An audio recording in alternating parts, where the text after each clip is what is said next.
नमस्कार, news point लेकर हाजिर हूं मैं राजीव। दोस्तों, साल 2024 भी अब खत्म होने को है और मौजूदा माहौल देखकर लगता है कि इस साल के जाते जाते कांग्रेस पार्टी बीजेपी के लिए कुछ बड़ी चुनौतियां खड़ी कर देगी। वैसे भी मोदी जिस मानसिकता के साथ शासन चला रहे हैं उसमें अब बीजेपी का असली चेहरा सबके सामने उजागर हो ही चुका है। जो कुछ थोड़ा बहुत पर्दा था वो भी अमित शाह ने संसद में उतार दिया और अब बीजेपी की मनुवादी विचारधारा के साथ तानाशाही सोच वाली राजनीति सबको नजर आ रही है। पूरा देश जान चुका है कि संविधान को लेकर राहुल गांधी जिस खतरे की तरफ आगाह कर रहे थे वो बेबुनियाद नहीं था। बीजेपी की नीयत वाकई संविधान बदलने की थी।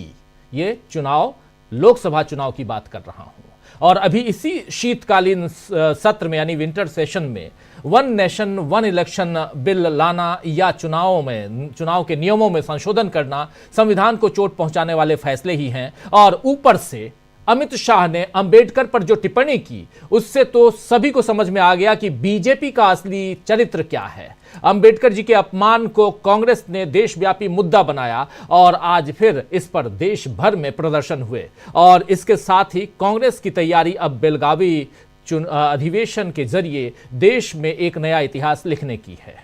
आज कांग्रेस ने प्रेस कॉन्फ्रेंस कर इस अधिवेशन की रूपरेखा के बारे में जानकारी दी है और साथ ही अब जय बापू जय संविधान के साथ जय भीम के नारे को देश में बुलंद करने की योजना भी कांग्रेस ने बना ली है। आइए जरा सुनते हैं जयराम रमेश को, उन्होंने प्रेस कॉन्फ्रेंस में क्या कुछ कहा है और इस आगामी रणनीतियों के बारे में उन्होंने जानकारी दी है। जरा सुन लेते हैं पहले क्या कह रहे थे प्रेस कॉन्फ्रेंस में जयराम रमेश। जैसा कि आप लोग जानते हैं, पिछले 7 दिन से कांग्रेस पार्टी अंबेडकर सम्मान सप्ताह मना रही है। 100 से भी ऊपर 100 जगहों में, 100 शहरों में, लोकसभा क्षेत्र में 100 से भी ज्यादा प्रेस कॉन्फ्रेंस हुए हैं। जो अपमान किया गया था बाबा साहब अंबेडकर का गृह मंत्री द्वारा 17 दिसंबर को, उसको लेकर ये प्रेस कॉन्फ्रेंस हुए हैं और आज सारे जिले में बैठक हो रही है, मोर्चा निकाले जा रहे हैं और एक दस्तावेज तैयार किया जा रहा है राष्ट्रपति को सौंपने के लिए कि किस तरह बाबा साहब अंबेडकर का अपमान किया गया है और एक ही इसका हल है इस स्थिति का जो हम मांग कर रहे हैं।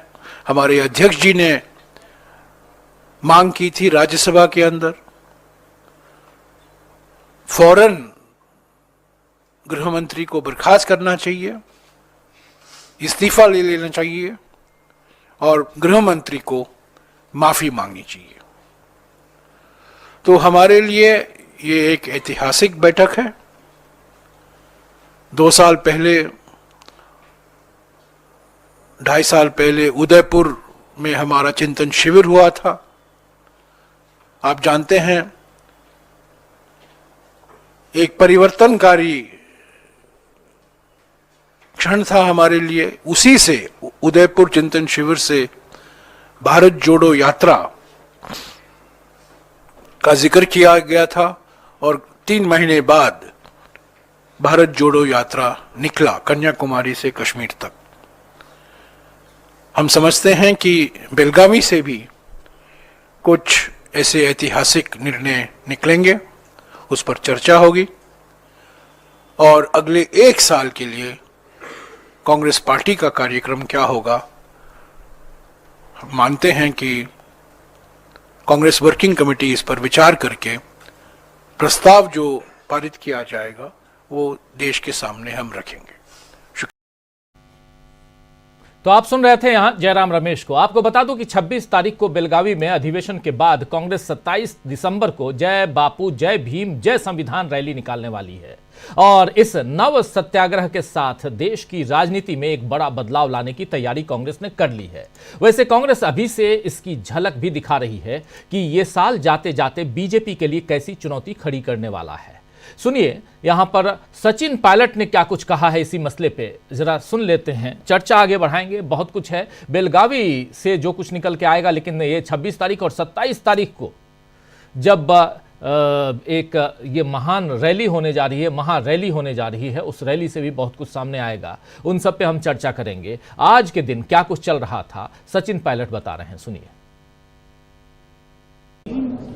देखिए, ये बात बिल्कुल स्पष्ट हो गई है कि पार्लियामेंट के अंदर जो पूरा ड्रामा रचा गया था कि किसी ने धक्का दे दिया, चोट लग गई, अस्पताल चले गए, एफआईआर कर दी, वो पूरा जो घटनाक्रम था उसको अंजाम इसलिए दिया गया क्योंकि गृह मंत्री ने जो बोला पार्लियामेंट के अंदर, उस पर जो जनता में आक्रोश था उससे ध्यान डाइवर्ट करने के लिए पूरा जो ड्रामा रचा गया था पार्लियामेंट के अंदर। और बड़ा खेद है मुझे कि हमारे लोकतंत्र में सबसे बड़ा जो हमारा एक संस्था है पार्लियामेंट, उसके अंदर सत्ताधारी दल के लोग खुद इस प्रकार की बातें करें और फिर आरोप लगाएं, एफआईआर करें, और सिर्फ ध्यान भटकाने के लिए, जैसा प्रियंका जी ने खुद कहा कि जनता का ध्यान भटकाने के लिए, गृह मंत्री के बयान से लोगों का ध्यान भटकाने के लिए, लेकिन देश में संदेश चला गया और संविधान और अंबेडकर जी के लिए भाजपा की जो सच में जो सोच है वो जमा पे आ गई। अब उसका विरोध न सिर्फ कांग्रेस पार्टी, पूरे देश में विरोध हो रहा है। अब बीजेपी चाहती है कि इस देश में कांग्रेस पार्टी जो बात बोलती है सिर्फ और सिर्फ इतिहास को खंगाल के टेढ़ा मेढ़ा करके आरोप किया जाए। अंबेडकर साहब के प्रति देश के हर व्यक्ति की आस्था है, चाहे वो दलित है, अगड़ा है, पिछड़ा, कोई फर्क नहीं पड़ता, लेकिन अंबेडकर जी के बारे में जो बोला गया वो सबने सुना है, तो उसके लिए उनको माफ़ी मांगनी चाहिए और नैतिकता के आधार पर उनको अपने पद से इस्तीफा देना चाहिए। हमारी मांग है, एक पॉलिटिकल पार्टी की मांग है, लेकिन देश में लोग इस बात को समझ रहे हैं कि संविधान के प्रति जो हम बोलते थे अब तक कि संविधान में जो आरक्षण है, जो उसकी मूल भावना है, उस पर घात लगाकर भाजपा आक्रमण करना चाहती है, वो अब स्पष्ट हो रहा है धीरे धीरे। और मुझे ऐसा लगता है कि जो सोच और प्रवृत्ति है भारतीय जनता पार्टी की, क्योंकि सत्ता में बहुत साल हो गए उनको, तो उनकी सोच जो है वो संविधान की जो मूल भावना है उसके विरोध में है। और इस पूरे मुल्क में जो गरीब है, पिछड़ा है, वंचित है, दलित है, आदिवासी है, जिनको संरक्षण संविधान ने दिया है, उसके भी खिलाफ है। इसलिए हमने पूरे देश में आज कांग्रेस और कांग्रेस के सहयोगी दल, इंडिया अलायंस और तमाम गैर पॉलिटिकल पार्टी, जितने भी हम एनजीओ, सब लोग चाह रहे हैं इस देश में कि जो कहा गया उस पर उनको माफ़ी मांगनी चाहिए। और तो सुन रहे थे यहां आप सचिन पायलट को, और उधर दूसरी तरफ कांग्रेस नेता गौरव गोगोई ने भी इस विरोध प्रदर्शन पर अपनी बात रखी है। आइए जरा गौरव गोगोई को भी सुन लेते हैं, क्या कुछ कह रहे हैं गौरव गोगोई। और ये विरोध प्रदर्शन दरअसल अंबेडकर साहब, बाबा साहब अंबेडकर पर जो टिप्पणी की गई थी अमित शाह के द्वारा, उस टिप्पणी के बाद से ये विरोध प्रदर्शन काफी तेज है और लगातार न सिर्फ कांग्रेस पार्टी बल्कि विपक्षी दलों के नेताओं ने साफ साफ यहां बाबा साहब पर जो टिप्पणी की गई है उस पर माफी मांगने और इस्तीफा देने की बात कही। लेकिन अभी तक बीजेपी की तरफ से कोई एक्शन नहीं हुआ है। अमित शाह ने कोई भी इस पर अपना कदम आगे जो बढ़ाना चाहिए था वो नहीं बढ़ाया, और जबकि सीधे दूसरी तरफ बीजेपी कांग्रेस पार्टी को ही आड़े हाथों लेने की जुगत में है और लगातार इस पर बातें हो भी रही हैं, बयानबाजियां चल रही हैं। ये तो देश की जनता जान रही है कि आखिर बोला क्या गया है, लेकिन बीजेपी का कहना है कि कांग्रेस पार्टी ने हमारी बातों को तोड़ मरोड़ कर, और खासकर जो अमित शाह की बातें हैं, अमित शाह ने जो भाषण दिया था राज्यसभा में, उस भाषण को तोड़ मरोड़ कर पेश किया है। कितना सच है, कितना झूठ है, ये आप सब लोग देख चुके हैं। लेकिन यहां पर गौरव गोगोई क्या कहना है, सुनिए। Any CCTV footage supporting the claims made by the BJP. Yet there is televised footage of how BJP male MPs threatened and intimidated Srimati Priyanka Gandhi and many female MPs from the Congress party who are from the Lok Sabha. So far, no such action has been taken. No FIR has been registered, and it clearly shows the BJP's attempt is not to find justice for women. They are only attempting to divert the attention from the remarks made by Union Home Minister, which were disparaging and insulting to the Indian Constitution and Dr. Baba Saheb Ambedkar. So you also demanded the apology and the resignation from this Amit Shah? Absolutely, and it is unfortunate that Prime Minister Modi indulges in mere optics by putting his head to the Indian Constitution. Yet when his own Union Home Minister abuses the founder and the main architect of the Indian Constitution, Dr. Babasaheb Ambedkar, then Prime Minister Modi remains silent. It is only a reflection of their history and their age-old disrespect for Dr. Babasaheb Ambedkar and the Indian Constitution. When the Indian Constitution was adopted, the RSS rejected the Constitution. For so many years, they only pretended to respect the Constitution. तो गौरव गोगोई को आप सुन रहे थे। तो दोस्तों, इधर कांग्रेस के एक तरफ जहां कांग्रेस के कड़े तेवर बीजेपी के लिए मुश्किल बन रहे हैं, तो वहीं दूसरी तरफ आम आदमी पार्टी ने भी अब बीजेपी की घेराबंदी तेज कर दी है। संजय सिंह ने आज बाबा साहब अंबेडकर के अपमान से लेकर वन नेशन वन इलेक्शन पर क्या कुछ कहा है, आइए जरा संजय सिंह को, आम आदमी पार्टी के से राज्यसभा के सांसद संजय सिंह क्या कह रहे हैं, सुन लीजिए जरा। आम आदमी पार्टी जगह जगह इसको लेकर प्रदर्शन कर रही है, अपना विरोध जता रही है, और उसी तरह से चंडीगढ़ के अंदर भी नगर निगम में ये प्रस्ताव आया तो उसको लेकर वहां हंगामा कर रहे हैं बीजेपी वाले लोग। कल लखनऊ में प्रदर्शन हुआ, इस ठंड के महीने में वहां पुलिस हंगामा कर रही है, लाठीचार्ज कर रही है हमारे लोगों के साथ। मैं सिर्फ इतना कहना चाहता हूं कि बाबा साहब के अपमान के बावजूद भारतीय जनता पार्टी उसको डिफेंड कर रही है। अब अमित शाह के बयान को एक भी बीजेपी वाले ने आज तक गलत नहीं कहा। यह दिखाता है कि इस देश के दलित, शोषित, वंचित वर्ग के प्रति बीजेपी की मानसिकता क्या है। आरएसएस ने संविधान का विरोध किया था, आरएसएस ने बाबा साहब का पुतला जलाया था, आरएसएस और बीजेपी हमेशा से दलितों, वंचितों के खिलाफ रही है, आरक्षण का विरोध किया था इन्होंने। मंदिर के शिलान्यास और उद्घाटन में रामनाथ कोविंद जी को, द्रौपदी मुर्मू जी को नहीं बुलाया था। तो ये आरएसएस और बीजेपी का लगातार ये देखने को इनका चरित्र ये मिला है कि हमेशा से ये बाबा साहब का और इस देश के दलितों, पिछड़ों, वंचितों का अपमान करते रहे। वन नेशन वन इलेक्शन को लेकर जो तरफ से क्या कुछ देखिए, हम तो शुरू से इसके खिलाफ हैं, इसके विरोध। तो सुन रहे थे आप यहां संजय सिंह को। कांग्रेस और इंडिया गठबंधन के विरोध से बीजेपी कितना हिल गई है, इसकी एक छोटी सी मिसाल आज चंडीगढ़ नगर निगम में देखने को मिली, जहां अनिल मसीह के नेतृत्व में बीजेपी पार्षदों ने कांग्रेस पार्षदों के साथ हाथापाई करने की कोशिश की, क्योंकि कांग्रेस पार्षद अंबेडकर विवाद पर अमित शाह से माफी की मांग कर रहे थे। ये वही मसीह साहब हैं दोस्तों, आप याद कीजिए, जो कैमरे में बीजेपी के लिए हेराफेरी करते हुए दिखे थे और अब वो बीजेपी पार्षद बन चुके हैं और संवैधानिक मर्यादा का कितना पालन बीजेपी कर रही है ये सब देख ही रहे हैं। तो आइए दोस्तों, आज चर्चा करेंगे कि कैसे पूरे साल बीजेपी की मनमानी पर अंकुश लगाने के बाद अब साल के आखिर में कांग्रेस ने अपनी तैयारी और कितनी मजबूत कर ली है।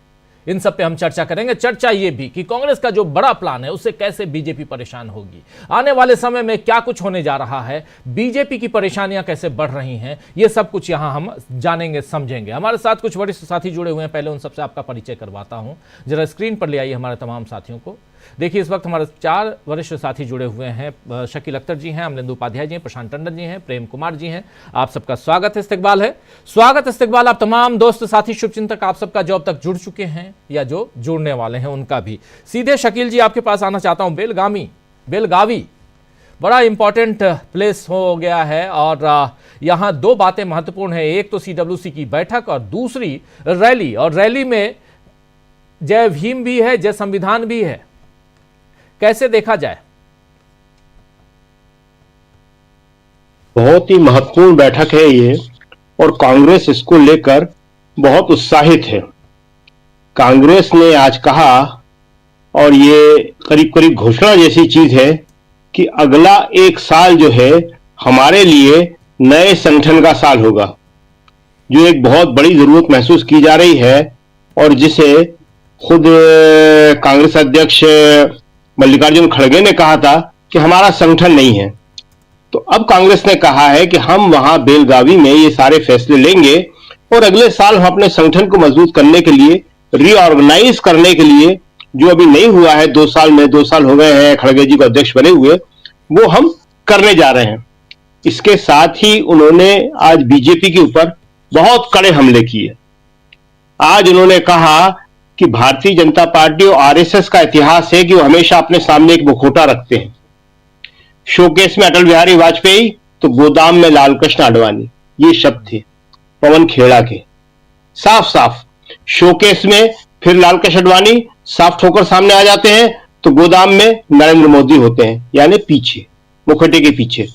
अब शोकेस में नरेंद्र मोदी और भागवत जी हैं, तो गोदाम में आदित्यनाथ सारंगी हैं। तो इस तरह के तमाम तत्व हैं। ये पवन खेड़ा बोल रहे हैं, जो सुप्रीम कोर्ट को, संविधान को, सब पर हमला बोलते हुए खुदाइयां कर रहे हैं पूरे देश में। और यह इनकी नूरा कुश्ती है, यह इनका शुरू से इतिहास है, आज से नहीं। जब से ये बने हैं तब का यही इतिहास है कि शोकेस में दिखाएंगे कुछ और माल कुछ और होगा। शोकेस में सॉफ्ट और असली कट्टरवाद मुखौटे के पीछे गोदाम में जी।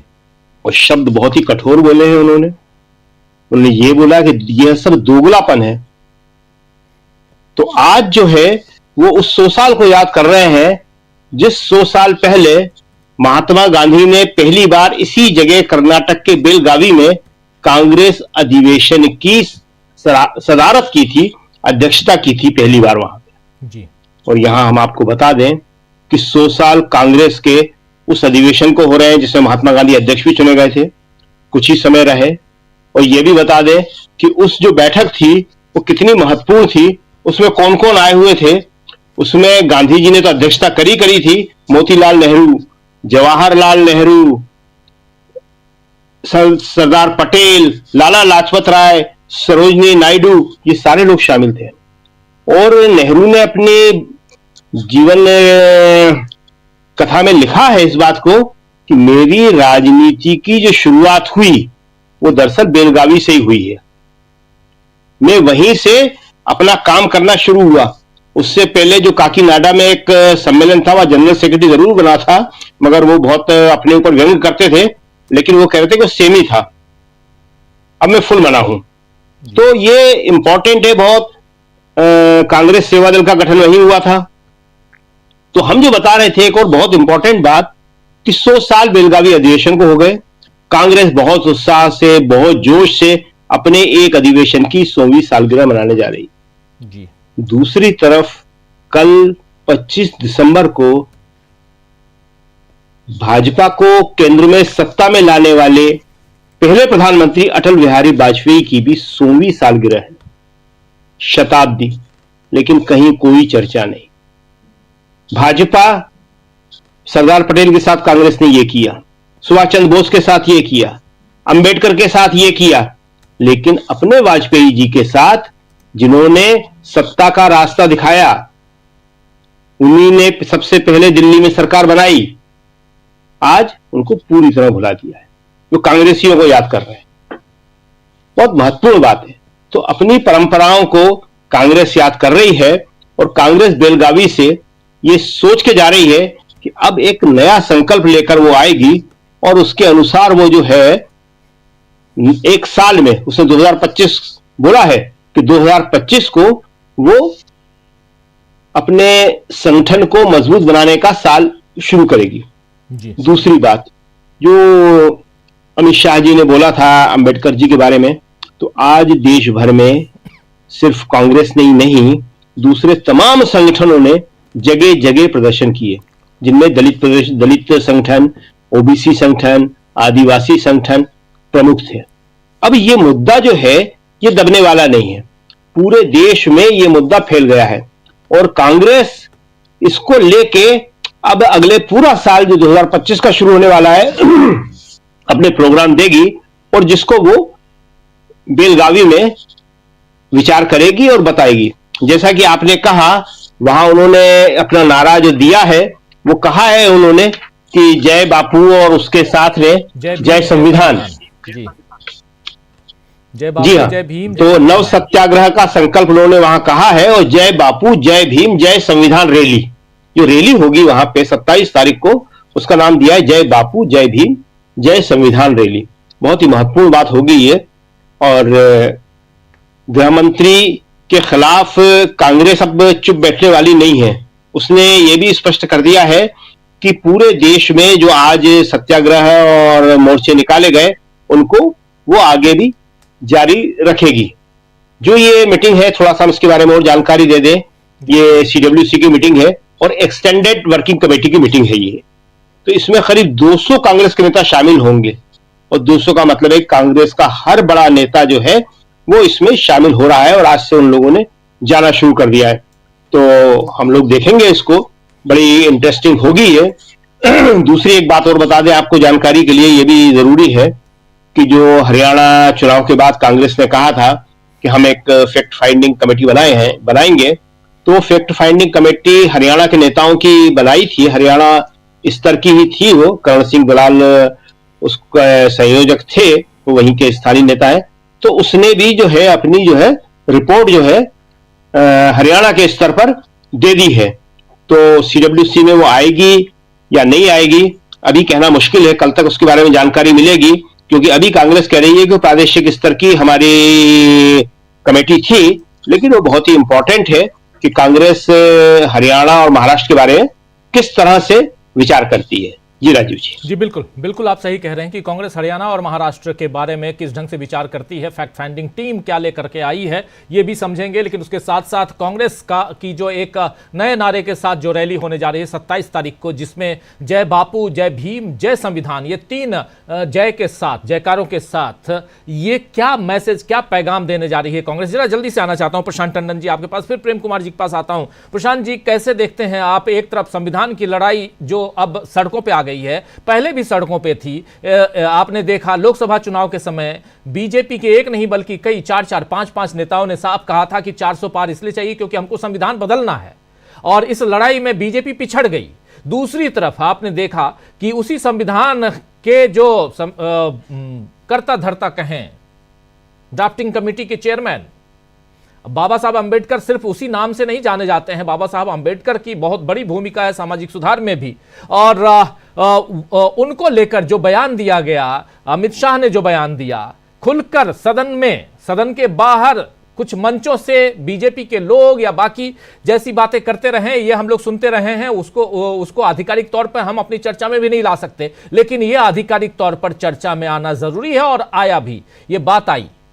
अब यहां से जो बातें आगे बढ़ी हैं, जिसके बाद कहीं ना कहीं कांग्रेस बहुत यहां पर तगड़ी टक्कर देने की कोशिश में है, जुगत में है, और बहुत आगे निकलती हुई दिखाई भी दे रही है। वैसे में बेलगावी कितना महत्वपूर्ण हो जाता है प्रशांत टंडन जी? आज जाते जाते भारत के सामने एक नई वैचारिक जमीन तैयार करके जा रहा है और आने वाली राजनीति अब इसी नई जमीन पर होगी। तो हमने बुलडोजर, लिंचिंग, ये सारा कुछ देख लिया और इससे लोग उकता गए। अब एक नया जो राजनीतिक जमीन है वो तैयार हो रही। कैसी तैयार हो रही है? देखिए, डॉक्टर अंबेडकर के बारे में चेतना समाज में बहुत गहरी है, ऑलरेडी है, लेकिन अमित शाह के इस बयान के बाद से वो पूरी लहर जो है पूरे देश में फैल गई। कांग्रेस के अलावा कांग्रेस 27 को कर रही है जय बापू, जय भीम, जय संविधान रैली बेलगावी में, लेकिन 28 तारीख को देश भर की अम्बेडकराइट ऑर्गेनाइजेशंस प्रोटेस्ट कर रही है। आज उनकी प्रेस कॉन्फ्रेंस थी दिल्ली में और उन्होंने उसकी घोषणा की। तो ये बहुत, और बाकी प्रोटेस्ट ऑलरेडी चल रहे हैं। इन सब में बीजेपी के सामने एक बड़ा सवाल छोड़ा है।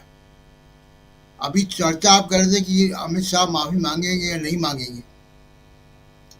हम लोगों ने कल ही एक पॉडकास्ट किया है जिसमें ये कहा है कि अमित शाह माफी नहीं मांगेंगे, ना इस्तीफा होगा उनका, और क्यों नहीं होगा उसके कारण भी बताएं। बीजेपी इस रास्ते पे नहीं जाएगी जिस रास्ते पे उसको इस वक्त जाना चाहिए।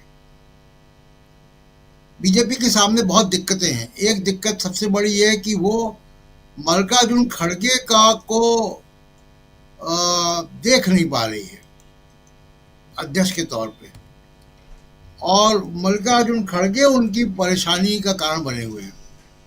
उनके अध्यक्ष जेपी नड्डा हैं जो कि ब्राह्मण है, और उनकी सारी जो दलित के पक्ष में कही गई बातें निराधार हो जाती है। जब आप महाराष्ट्र का मुख्यमंत्री बनाते हैं फडणवीस को, जेपी नड्डा आपके अध्यक्ष हैं, हालांकि वह खोज हो रही है कि नया अध्यक्ष किसको बनाया जाए। बेलगावी में एजेंडा कांग्रेस के सामने क्या हो। देखिए, बीजेपी की पॉलिटिक्स को अगर हम समझे तो बीजेपी मूलतः मनुवाद की पॉलिटिक्स करती रही है। उसका चेहरा हिंदू मुसलमान होता है, कहीं मस्जिद होती है, कभी कुछ और होता है, कभी 3 तलाक होता है, कभी ऐसे इश्यूज आते हैं, लेकिन जो उनका मूल मकसद है वो सामाजिक स्थायित्व की तरफ है जी। और उसमें नरेंद्र मोदी ने 2014 में एक नया प्रयोग किया जो आरएसएस भी नहीं कर पाई थी, जो बीजेपी के पुराने नेता अटल बिहारी वाजपेयी और आडवाणी भी नहीं कर पाए थे। वो 2014 में आया कॉर्पोरेट मनुवाद, और उस कॉर्पोरेट मनुवाद के पास एक बड़ा हथियार है। उसने मीडिया लगाया अपना, मीडिया में इन्वेस्टमेंट किए, टीवी चैनल खोले, जो टीवी चैनल चल रहे थे उस पर कब्जा किया, सरकार की मदद से कब्जा किया, ईडी सीबीआई लगाए कब्जा किया और टीवी चैनलों को उन्होंने खरीद लिया। अब वो टीवी चैनल जो हैं वो कॉर्पोरेट मनुवाद का असली चेहरा है। आप उनको, उनके कंटेंट को देखिए, वो एंटी रिजर्वेशन है, वो एंटी दलित हैं, वो एंटी ट्राइबल भी हैं। किस तरीके का मजाक उड़ाया था हेमंत सोरेन का, हम लोग हमको सबको याद है जी। तो ये नरेंद्र मोदी का जो आइडियोलॉजी वो ये है, कॉर्पोरेट मनुवाद। अब इसका जवाब जो है राहुल गांधी ने पिछले कुछ वर्षों में दिया है कि किस तरीके से वो आर्थिक मोर्चे पर, सामाजिक मोर्चे पर एक नई सोच कांग्रेस को दे रहे हैं। बेलगावी में इन सब सोच का एक व्यापक फ्रेमवर्क तैयार होना चाहिए जी। जिसमें कि ऑर्गेनाइजेशन को भी आप सामाजिक न्याय की लड़ाई के लिए कैसे कस्टमाइज करते हैं।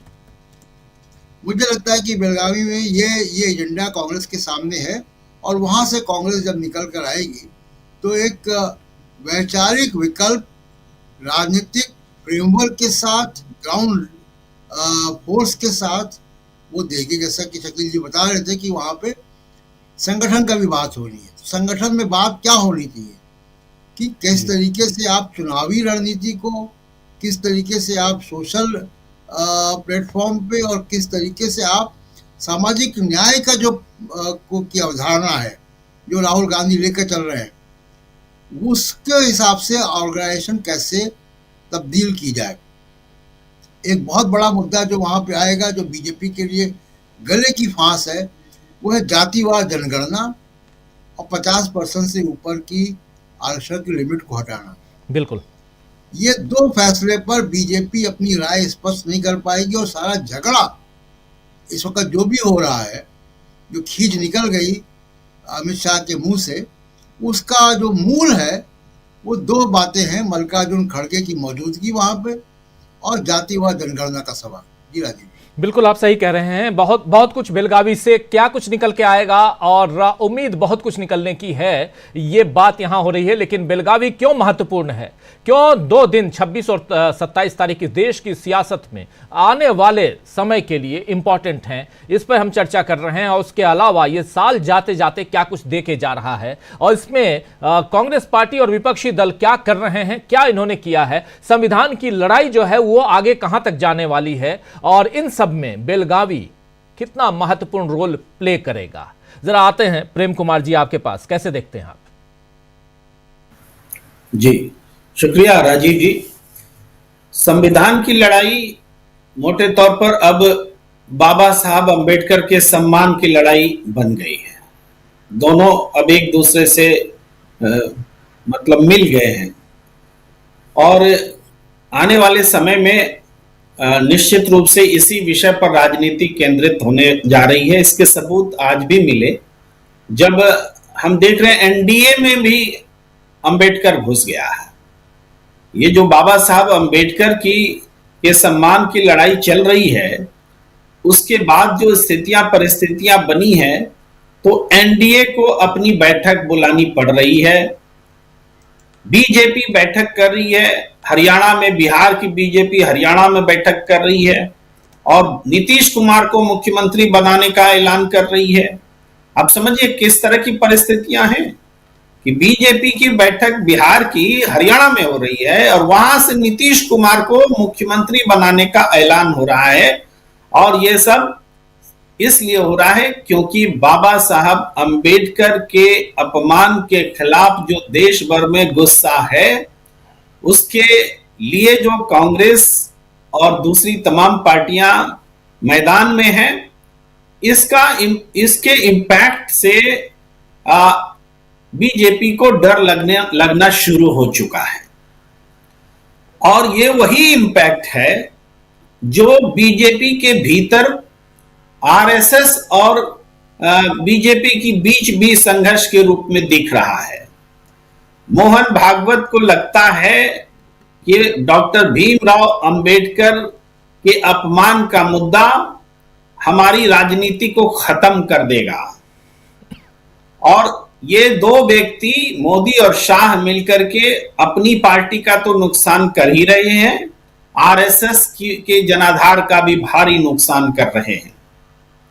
तो वो ये बाबा साहब अंबेडकर के सम्मान और अपमान के खिलाफ लड़ाई, सम्मान के लिए और अपमान के खिलाफ जो लड़ाई है, वो लड़ाई कहां कहां इंपैक्ट कर रही है, उसको देखने समझने की बात हो गई है।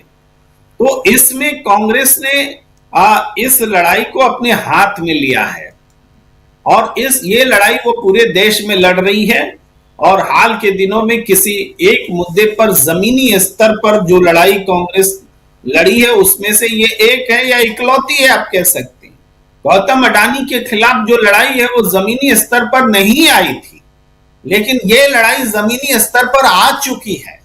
भ्रष्टाचार के खिलाफ लड़ाई को जामा पहनाने का एक मौका मिला है कांग्रेस को कि वो जमीन पर जनता से जुड़े संगठन को मजबूत करे। और जैसा कि बेलगावी में CWC की मीटिंग होगी तो उसमें संगठनात्मक फैसले होंगे, ऐसी सब लोग उम्मीद कर रहे हैं और पार्टी को मजबूत करने की दिशा में कांग्रेस बढ़ेगी। पर आज के ही दिन हमने आपके ही चैनल पे कहा था कि मायावती जी का जो रिएक्शन है उस पर गौर करिए, उससे समझ में आ जाएगा कि बाबा साहब अंबेडकर के अपमान के खिलाफ जो लड़ाई है, उस लड़ाई का पॉलिटिकल इंपैक्ट क्या है। अब मायावती जी का जो अभी का ट्वीट है वो बहुत गदगद है कि उन्होंने एक प्रदर्शन जो आयोजित किया था पूरे देश में वो बहुत सफल रहा। और अब वो कह रही हैं कि अमित शाह प्रायश्चित करें, अपने शब्द वापस लें। यानी अब भी लड़ाई जो उनकी है उसका पूरा ओनस अमित शाह पर है। उनको अपने संघर्ष पर भरोसा अब भी नहीं है, उनको अमित शाह से उम्मीद है कि वो अपने शब्द वापस लेंगे और अमित शाह प्रायश्चित करेंगे। वो जो तेवर था वो तेवर गायब है, मगर फिर भी एक्शन में उनको आना पड़ा है। इसका मतलब यह है कि दलित समुदाय और जो अम्बेडकराइट हैं देश में, जिसमें गैर दलित भी हैं, और पूरे देश के लोग वो बाबा साहब अंबेडकर के लिए जो संघर्ष कर रहे हैं और कांग्रेस के लीडरशिप में जो देश भर में संघर्ष हुआ है, उससे बीजेपी और मायावती दोनों डरे हुए हैं। दोनों का डर अलग अलग किस्म से प्रदर्शित हो रहा है।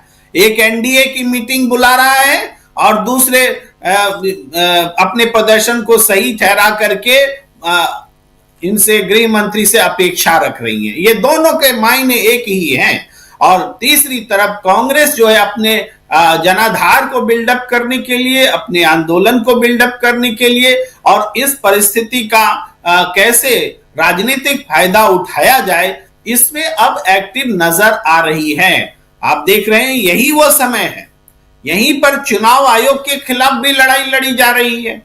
आज कांग्रेस सुप्रीम कोर्ट पहुंच गई है उस फैसले के खिलाफ जिसमें आम जनता को जो इलेक्ट्रॉनिक दस्तावेज हैं, सीसीटीवी फुटेज वगैरह वगैरह देने से मना किया गया है, उसके खिलाफ सुप्रीम कोर्ट पहुंच गई है। अखिलेश यादव थोड़ी देर पहले कह रहे हैं कि जिस तरीके से चुनाव आयोग कह रहा है कि हर आदमी को हम बता नहीं सकते कि जो वो मांगे हम बताएं, तो इस हिसाब से तो ये आरटीआई भी खत्म कर देंगे। हर आदमी को क्यों बताएंगे कि आपको क्या जानकारी चाहिए। तो ये जनता के अधिकारों को कुचला जा रहा है, उसके खिलाफ भी एक लड़ाई साथ साथ बिल्डअप हो रही, एक साथ कई मोर्चों पर यह संघर्ष जो है बड़ा होता दिख रहा है। अभी सुब्रमण्यम स्वामी जी का भी ट्वीट हमने देखा, उन्होंने बताया कि उनके शब्द हैं कि अमेरिका ने अपना एक तरह से नौकर भेज दिया, इंडिया ने, नरेंद्र मोदी ने अपना एक नौकर भेज दिया है अमेरिका, और कहा है कि मुझे बुलाओ डोनाल्ड ट्रंप से, मुझे आमंत्रित करो। और डोनाल्ड ट्रंप आमंत्रित करने के लिए तैयार नहीं है, और यह भी कहा है कि अगर आमंत्रित नहीं करवाओगे तो उस नौकर की नौकरी गई। ये उनके शब्द हैं, सुब्रमण्यम स्वामी के शब्द हैं। अब ये जो जानकारी रखते हैं, डिप्लोमेटिक जानकारी रखते हैं, उनको पता है कि नरेंद्र मोदी जी का नौकर कौन है अमेरिका में, जो उनके लिए इनविटेशन मांगता फिरता है। तो ये सारी चीजें हर मोर्चे पर फेल्योर नरेंद्र मोदी की सरकार दिख रही है। जी, हर मोर्चे पर नरेंद्र मोदी की सरकार फेल्योर हो ना हो, लेकिन ये है कि फंसी हुई जरूर दिखती है। आप बिल्कुल सही कह रहे हैं यहाँ लेकिन इसके आगे बेलगावी कितना महत्वपूर्ण है, इसकी हम चर्चा कर रहे हैं। आज देश भर में प्रोटेस्ट हुआ और अंबेडकर साहब पर, बाबा साहब अंबेडकर पर जो टिप्पणी हुई थी, उस टिप्पणी के खिलाफ 2 दिन तक लगातार प्रेस कॉन्फ्रेंस, कांग्रेस पार्टी ने 150 से ज़्यादा प्रेस कॉन्फ्रेंसेस किए और आज देश भर में प्रदर्शन, एक तरफ कांग्रेस पार्टी और दूसरी तरफ मायावती की पार्टी की तरफ से भी। लेकिन मायावती अपने जितना उन्होंने किया है उतने में गदगद हैं, कांग्रेस पार्टी इससे आगे बढ़ना चाहती है और इसीलिए यहाँ जय बापू, जय भीम, जय संविधान के नाम से रैली भी बेलगावी में हम लोग देखेंगे। यानी 26 और 27 तारीख बहुत ही महत्वपूर्ण है। उससे पहले कल बहुत बड़ा दिन है, क्रिसमस है और आप सबको क्रिसमस के ईव पर आज आप सबको बधाई देता हूँ, शुभकामनाएं देता हूँ। और कल दूसरी तरफ 100 साल, जैसे कह रहे थे शकील अख्तर जी की 100 साल पूरे हो रहे हैं। कल अटल बिहारी वाजपेयी की 100वीं शताब्दी वर्ष है उनका, और शताब्दी वर्ष की क्या तैयारियां हैं ये तो बीजेपी के लोग बताएं, लेकिन देश के चूंकि प्रधानमंत्री रह चुके हैं वो पूर्व प्रधानमंत्री, तो उनका जिक्र यहाँ आना ज़रूरी है। वैसे ये भी बता दूं कि एक बहुत बड़े गायक मोहम्मद रफ़ी, उनके भी 100 साल पूरे हुए और आज उनका जन्मदिन है। तो देखिए, एक बहुत ही शानदार गायक थे मोहम्मद रफ़ी, जो लोग सुने हों उनको, रफ़ी साहब को, वो बहुत लोग हैं उनको चाहने वाले। तो अलग अलग 100 साल के उस आंकड़े में, शताब्दी वर्ष में कई लोग पहुंच चुके हैं हमारे देश के नायक, लेकिन उन सब के बीच बेलगावी जब हम आगे बढ़ते हैं तो वहां से क्या कुछ निकल के आने वाला है, ये इसकी चर्चा जरूरी है। आइए जरा अमलेंदु उपाध्याय जी आपके पास आना चाहता हूं। क्या आपको लगता है कि यहां जो लड़ाई पिछले, अब चूंकि साल बीतने को, आज कल 25 तारीख, 5-6 दिन का सफर इस साल में बचा हुआ है, लेकिन इस साल की अगर समीक्षा की जाए तो क्या आप पाते हैं, क्या हम फिर से वहां पहुंचते हैं जहां संविधान की सुरक्षा, संविधान की रक्षा और संविधान को बचाने की शपथ खा रहे थे विपक्ष के लोग, लेकिन जैसे ही नरेंद्र मोदी 240 पे अटके और पहुंचे उसके बाद भी सदन में, तो संविधान की किताब सिर माथे से लगाते हुए नजर भी आए। उसी संविधान की बात तो हो रही है और उसके बाद उसी संविधान के कर्ता धर्ता अंबेडकर साहब पर जो टिप्पणी होती है वो नागवार गुजरती है, लेकिन अभी तक बात वापस नहीं ली गई। क्या यहां बेलगावी से एक और चुनौती आप देखते हैं कि कांग्रेस पार्टी पेश करने जा रही है? बिल्कुल राजीव जी, एक तो ये 2024 जो है बिल्कुल समाप्ति की ओर है, एक हफ्ता भर बचा है और इस 2024 का भारत के लोकतांत्रिक इतिहास में बड़ा महत्व रहेगा राजीव जी। 56 इंच की छाती का दर्प चूर चूर करने वाला वर्ष साबित हुआ है 2024, और जिस तरीके से 56 इंच की छाती का दर्प चूर चूर हुआ है, तो उसकी परिणति जो है वो बाबा साहब डॉक्टर भीमराव अंबेडकर के अपमान के रूप में सामने निकल कर आई है। और ये पीड़ा जो है वो 56 इंच की छाती को बहुत अंदर तक सालती है कि 2024 ने उसके साथ क्या क्या किया है। जाहिर सी बात है राजीव जी, अब 26 दिसंबर को 100 साल पूरे हो रहे हैं जब महात्मा गांधी ने कांग्रेस की अध्यक्षता की कमान संभाली थी, और गांधी के रास्ते पर चलने वाली कांग्रेस जो है गांधी से प्रेरणा लेकर निश्चित तौर पर कुछ ना कुछ नया ऐसा करेगी कि इस देश के लोकतंत्र और संविधान की रक्षा के लिए जो जरूरी कदम है वो उठाए जाएं और लोकतंत्र और संविधान हमारा बचा रहे। इसके लिए निश्चित रूप से कोई ना कोई वहां से आंदोलन की रूपरेखा तैयार होगी जो पूरी तरीके से गांधीवादी होगा, ऐसा उम्मीद की जा सकती है। जाहिर सी बात है कि चूंकि 100 साल पूरे हो रहे हैं गांधी के अध्यक्ष बने हुए, तो कांग्रेस को उससे प्रेरणा मिलेगी और देश को भी राजीव जी उससे प्रेरणा मिलेगी। कांग्रेस और गांधी एक दूसरे के पर्याय हैं, तो गांधी और भारत भी एक दूसरे के पर्याय हैं। तो जाहिर सी बात है कि अगर कांग्रेस को गांधी से कोई प्रेरणा मिलती है तो गांधी से प्रेरणा इस हिंदुस्तान को भी मिलेगी, भारत को भी प्रेरणा मिलेगी। और ये प्रेरणा जो है, जो लोग गांधी के विरोधी रहे, जो गांधी के वैचारिक विरोधी रहे, जिन्होंने जिंदगी भर जो था वो अंग्रेजों का साथ दिया, उनके लिए भी एक बहुत चुनौती वाली चीज होगी, ऐसा समझा जा सकता है। कुल मिला के राजीव जी लगता ये है कि बेलगामी से कोई ना कोई रास्ता निकलेगा। और अभी तक जो था वो तो ये था कि ईवीएम और चुनाव आयोग जो है उसकी जो धांधलियां हैं उनके खिलाफ वहां से कोई नया आंदोलन का सूत्रपात होगा। लेकिन अब समझा यह जाता है, शकील जी और ज्यादा इसमें बेहतर बताएंगे, डॉक्टर अंबेडकर के अपमान के मसले पर भी एक वहां से कोई आंदोलन की रूपरेखा, लंबे आंदोलन की रूपरेखा वहां से निकलेगी। और इस मसले को सिर्फ एक सप्ताह के कार्यक्रम तक नहीं छोड़ा जाएगा और इसलिए तब तक चलेगा जब तक कि अमित शाह का इस्तीफा नहीं हो जाता है। हालांकि अमित शाह इस्तीफा नहीं देंगे, इसमें कोई शक नहीं है, लेकिन अगर इस्तीफा नहीं देंगे तो फिर आने वाला समय भारतीय जनता पार्टी के लिए और खराब होगा। अभी नरेंद्र मोदी को तय करना है कि अमित शाह को गृह मंत्री बना के रखते हैं या अपनी सरकार के लिए नई मुसीबतें मोल लेते हैं। जी बिल्कुल बिल्कुल, बहुत इंपॉर्टेंट बात आप कह रहे हैं। जरा शकील जी के पास आता हूं, जो सवाल आप उठा रहे थे उसी सवाल के साथ में क्या यहाँ हमारे साथ जुड़ गए हेमंत कुमार जी। हेमंत जी, आपका स्वागत करता हूं। शकील जी, क्या यहाँ पर आपको कोई जानकारी है कि ये जो अंबेडकर साहब के अपमान की बात है, इस पर भी कोई रूपरेखा यहाँ बेलगावी में हम लोग देखेंगे और क्या कुछ होने जा रहा है, जरा वो भी बताइएगा। बिल्कुल, ये तो सबसे बड़ा मुद्दा वहां पे रहेगा ही, केंद्रीय मुद्दा बन गया है ये वहां रहेगा ही, और जो प्रस्ताव पास होंगे उसमें ये आएगा। क्योंकि अब जो है कांग्रेस को यहां से एक नया रास्ता मिल गया है। देखिए, 11 साल में ये पहला मौका है जब पूरा देश और बीजेपी भी बुरी तरह हिल गए।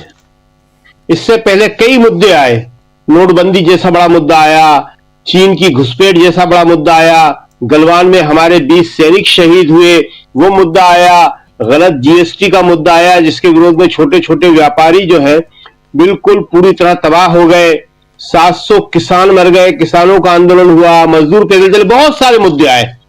लेकिन हर बार ये लगता था कि अब कुछ ना कुछ होगा। अडानी जैसा बड़ा मुद्दा, अमेरिका ने वहां उनके खिलाफ सम्मन जारी कर दिए, लेकिन वो सारे के सारे मुद्दे अपने अपनी जगह रहे, उनका असर हुआ।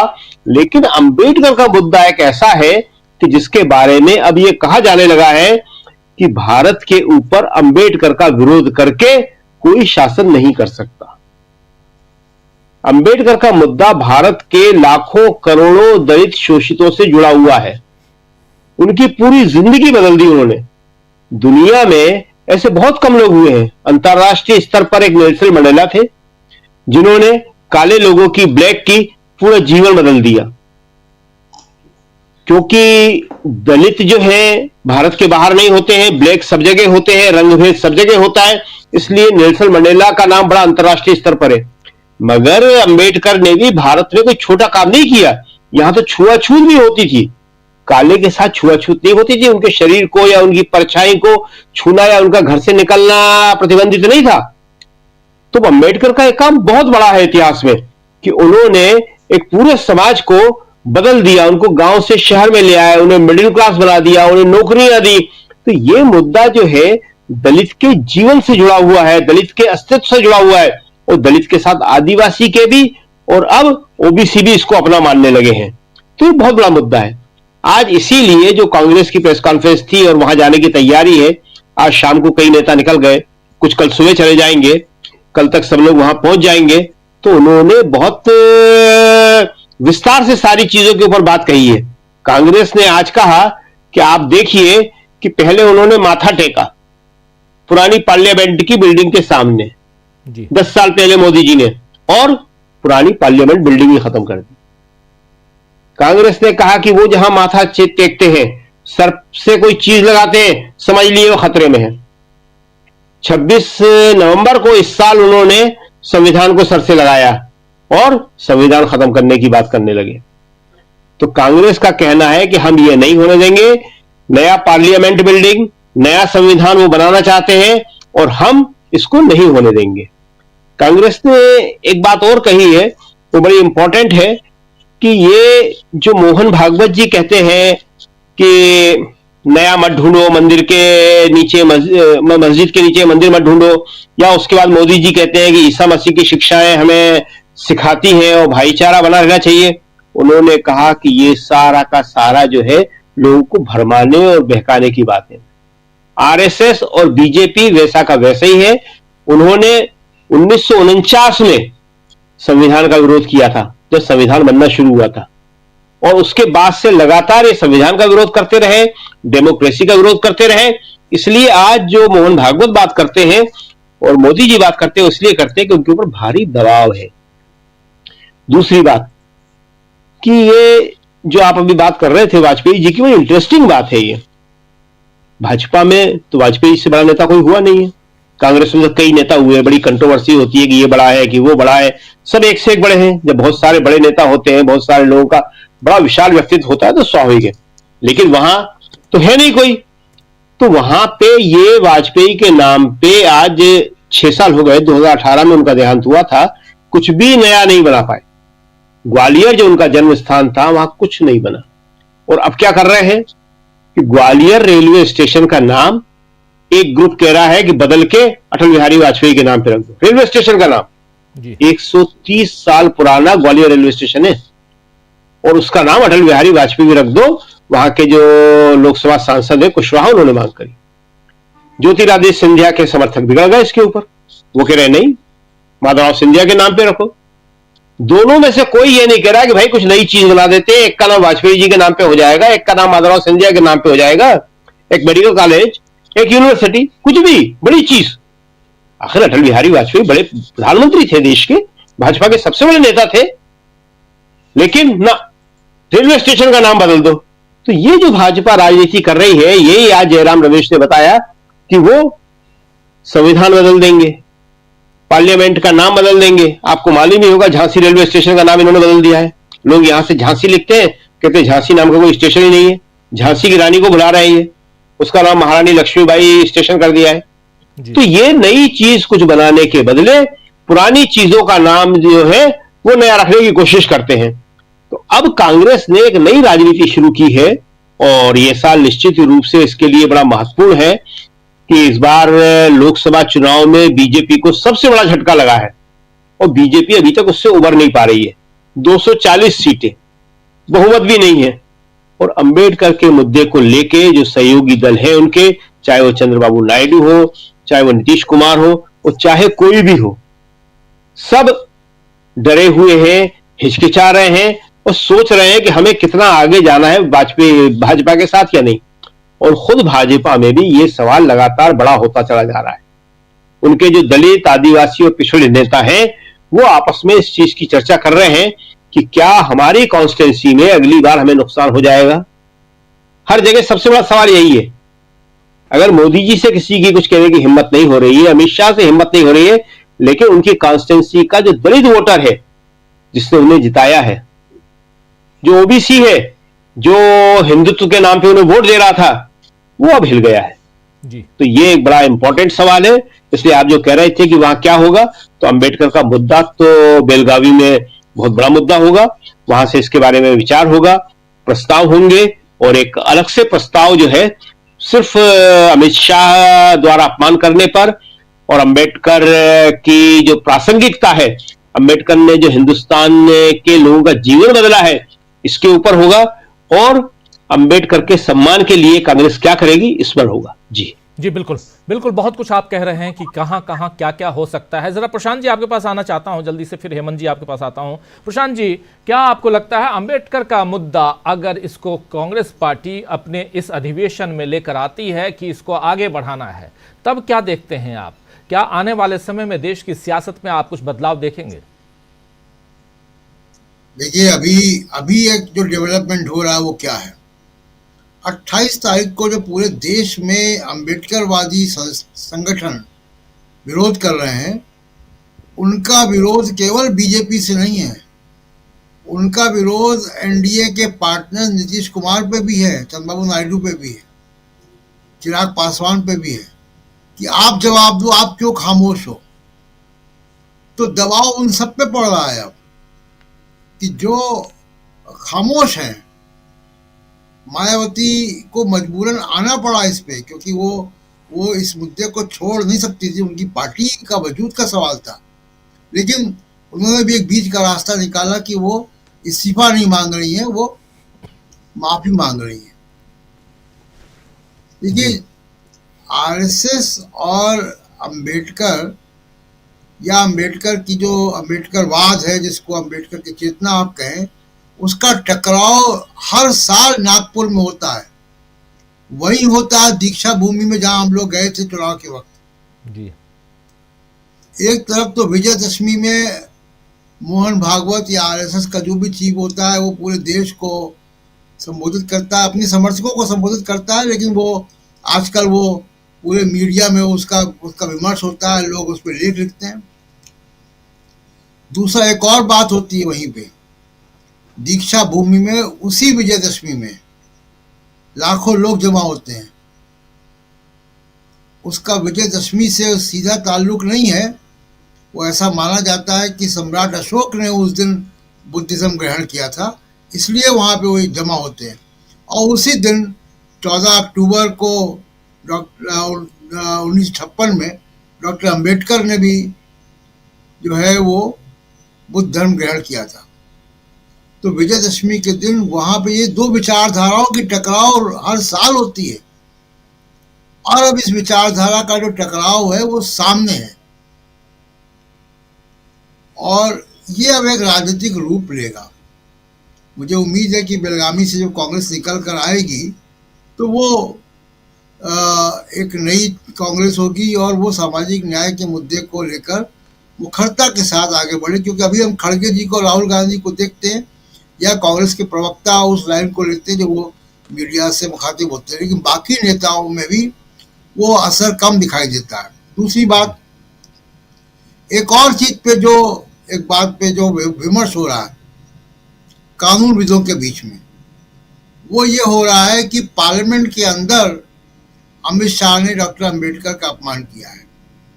तो पार्लियामेंट के अंदर के शब्द तो कोर्ट की परिधि के बाहर है, लेकिन पार्लियामेंट के बाहर जो बीजेपी के नेता उसको सपोर्ट कर रहे हैं अमित शाह को, उसको लेकर वो SC/ST एक्ट के दायरे में लाना चाहते हैं।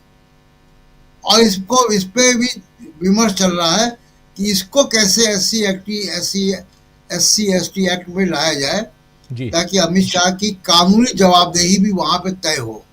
जी राजीव जी, बिल्कुल बिल्कुल आप सही कह रहे हैं कि कैसे ये आगे बढ़े, कैसे तय हो जाए। हेमंत जी, आपके पास आना चाहता हूं। हेमंत जी, आप क्या देखते हैं अभी इन तमाम घटनाक्रमों को आपने देखा, खासकर बाबा साहब अंबेडकर के ऊपर जो टिप्पणी अमित शाह की रही, उसके बाद से परिस्थितियां बहुत बदल गई। यहाँ बीजेपी बैकफुट पर नजर आई और वो साफ दिखाई भी दे रहा है। कैसे इसको आप देखते हैं, और इन सब के बीच बेलगावी में जो कांग्रेस का अधिवेशन है वहां से क्या कुछ निकल के आते हुए आप देखते हैं? और तीसरी बहुत महत्वपूर्ण बात जो यहाँ प्रशांत टंडन जी कह रहे थे कि 28 तारीख को पूरा का पूरा जो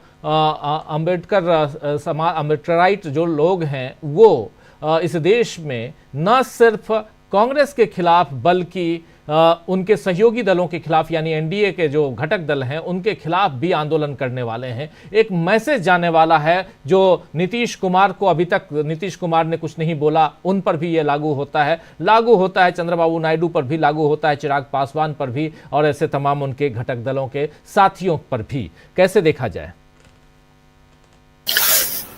धन्यवाद राजीव जी।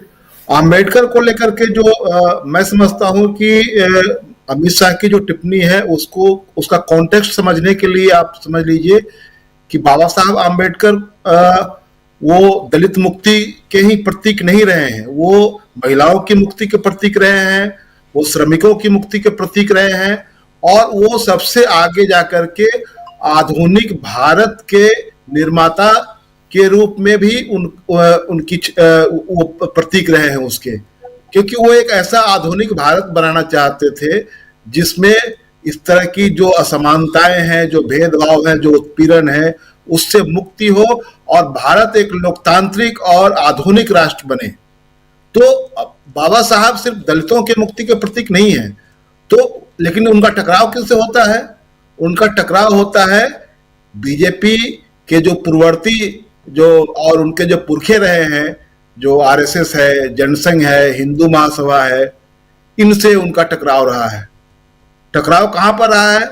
उन्होंने जाति के विनाश की बात की, उन्होंने मनुस्मृति का दहन किया। कल मनुस्मृति दहन दिवस भी है जी।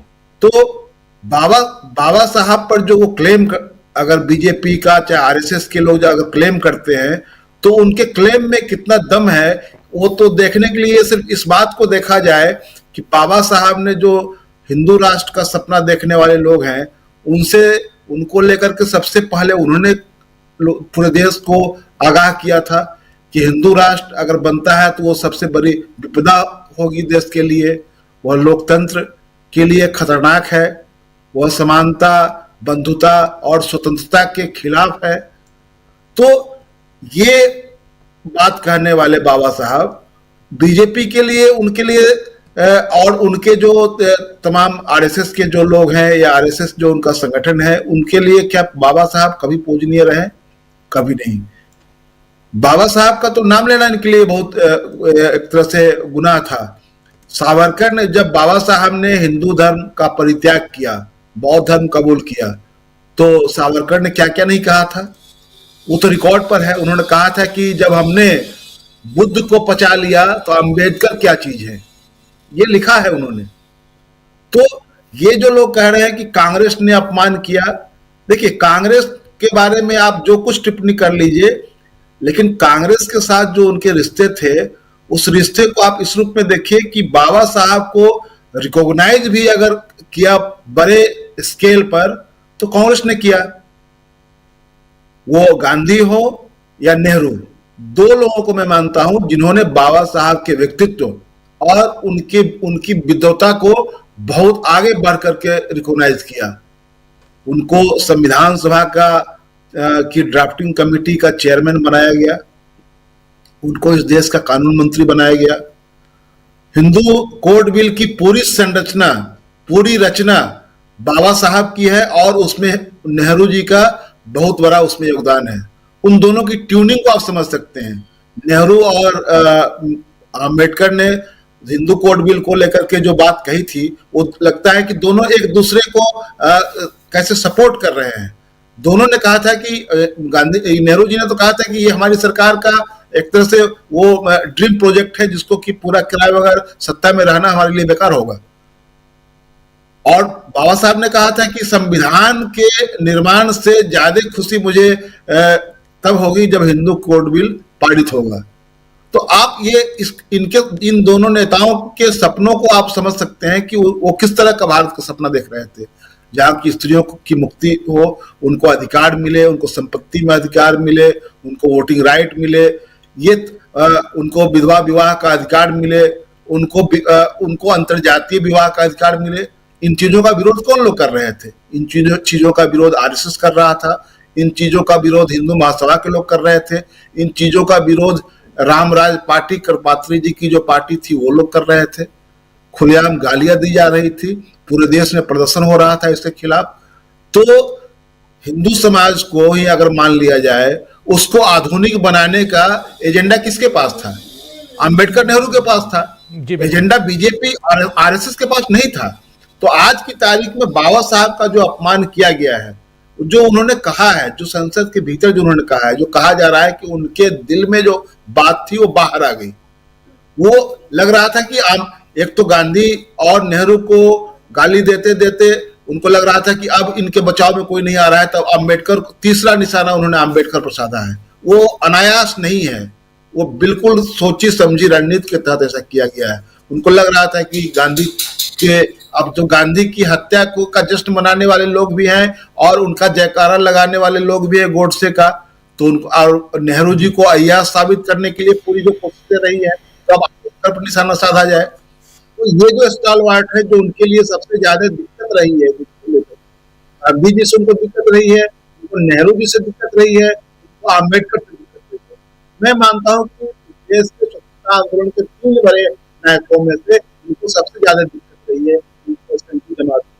तो ये इनको बारी बारी से निशाने पर ले रहे हैं। और अभी जो इशू है, ये कांग्रेस का जो वो शताब्दी अधिवेशन जो होने जा रहा है बेलगामी में, मैं समझता हूं कि ये बाबा साहब के अपमान का एजेंडा वहां पर कांग्रेस को अपने पूरे प्रमुखता से इसको सामने रखना चाहिए और ये पूरे देश का एजेंडा बनेगा और इसका जवाब बीजेपी के पास नहीं होगा। बीजेपी इन चीजों पर जो जैसे घिर रही है, आप समझिए कि जिस तरह से हमलावर हुए बीजेपी के लोग संसद संसद कैंपस में, वो बताता है कि इनके पास अब ये सोच रहे हैं कि विपक्ष को नेस्तनाबूद करने के लिए फिर से राहुल गांधी को जेल भिजवाया जाए, फिर से इनकी संस्था खत्म कर दी जाए। ये इस तरह के जो पूरे प्रपंच रचे जा रहे हैं उसमें कोई विमर्श का कोई गुंजाइश नहीं है। तो इनके खिलाफ अब लगता है कि ये एजेंडा पूरी तरह सामने रख करके और बहुत निर्ममता पूर्वक इनके खिलाफ लड़ने की जरूरत है, क्योंकि ये अनायास कही गई बात नहीं है, उसमें पूरी तरह से घृणा है, उपहास है और कुछ नहीं है। वो घृणा का ही ऐसे कि अरे जैसा कि लोग कहते हैं ना कि आपस की बातचीत में, छोड़ो यार क्या बार बार एक ही नाम ले रहे हो, तो इस ऐसा ही भाव था उनका कि छोड़ो क्या अम्बेडकर का बार बार नाम लेते हो, इतनी बार लेते हो तो 7 जन्मों का स्वर्ग मिल जाता। अरे स्वर्ग आपको जाना है तो जाएं। बाबा साहब ने इसकी धरती पर स्वर्ग उतारने का सपना देखा था। आपका स्वर्ग कहीं दूसरी जगह है, इस देश से बाहर किसी परलोक में, तो वो आपको मुबारक हो। बाबा साहब के लोगों को उसकी जरूरत नहीं है, उनको तो इसी धरती पर स्वर्ग चाहिए। बिल्कुल बिल्कुल, आप सही कह रहे हैं। बहुत कुछ इस विवेचना से, इस विश्लेषण से बहुत कुछ निकल के आता है। लेकिन जरा और आगे बढ़ें और प्रेम कुमार जी, दूसरी तरफ एक तरफ बाबा साहब की हम बात करते हैं तो संविधान और संवैधानिक मर्यादाओं की भी बात हम करते हैं और उसी में इलेक्शन कमीशन की बात भी आती है। और इलेक्शन कमीशन के जो नियम हैं, कायदे हैं, उसको अगर बदल दिया गया और उसको लेकर अब सुप्रीम कोर्ट में मामला पहुंचा हुआ। अभी आपने बताया कि कांग्रेस पार्टी सुप्रीम कोर्ट पहुंच चुकी है और यहां से एक तरफ बेलगावी, दूसरी तरफ सुप्रीम कोर्ट, चुनाव की प्रक्रिया, इन सब को अगर मिला के देखा जाए तो ये साल जो गया, जो बीत रहा है, 5-6 दिन जो बचे हुए हैं, इसमें आप और आने वाले साल के हिसाब से अगर देखा जाए तो क्या यहाँ देखते हैं आप? क्योंकि अब बहुत ज़्यादा प्रेशर में नरेंद्र मोदी दिखाई देने वाले हैं आने वाले समय में, जब एक आंदोलन की दहलीज पर हम इस देश को देखते हैं। और अगर कोई आंदोलन ऐसा छिड़ गया तब तो परिस्थितियां बिल्कुल ही अलग फ्रेम में नजर आएंगी। प्रेम कुमार जी। देखिए राजीव जी, सुप्रीम कोर्ट में जाना डर भी लगता है। आप बोलिएगा कोई मामला सुप्रीम कोर्ट में जा रहा है तो डर क्यों लगता है? अब सुप्रीम कोर्ट के चीफ जस्टिस ऑफ इंडिया वही चुनाव आयोग से संबंधित मामले को खुद सुनने के बजाय दूसरे पीठ में दे देते हैं, ट्रांसफर कर देते हैं। उनको डर लग रहा है तो हम लोगों को तो डर लगेगा ही। और बीते समय जो घटना आज की हम देख रहे हैं, चंडीगढ़ में जो हालात है म्यूनिसिपैलिटी के भीतर में, वो अनिल मसीह मनोनीत पार्षद बना हुआ है, जिसने कि पूरे चुनाव को कैमरे के सामने में रिजेक्ट करते हुए वोट्स को पलट दिया था। पूरा चुनाव अपने हाथ से उसको अवैध घोषित किया, कट लगाया और अपोजिशन को हरा दिया और बीजेपी को जिता दिया। आज वो बीजेपी का पार्षद है। सुप्रीम कोर्ट ने देखा, फिर भी उसको सजा नहीं दी, कहा कि इसके खिलाफ केस चलना चाहिए। और चलना चाहिए क्या होता है, चलाओ, लेकिन नहीं चलाया गया, उसको उल्टा मनोनीत पार्षद बना दिया गया। अब सोचिए, मुझे डर इसलिए लगता है कि इतना बड़ा मामला, एक तरफा सरकार ने ऐसा नियम बदला कि आम जनता को चुनाव आयोग से सारी बातें जानने का अधिकार ही खत्म हो गया। तो इसके लिए हम चुनौती सुप्रीम कोर्ट में दी गई है। सारी उम्मीद अब सुप्रीम कोर्ट पर है। अब सुप्रीम कोर्ट अगर वैसा ही कह दे कि हाँ जो हुआ है सरकार का अधिकार है, कुछ ऐसा ही बोल दे, हमें नहीं मालूम क्या बोलने वाले, तो क्या होगा? फिर कहां जाया जाएगा? कैसे लड़ाई लड़ी जाएगी?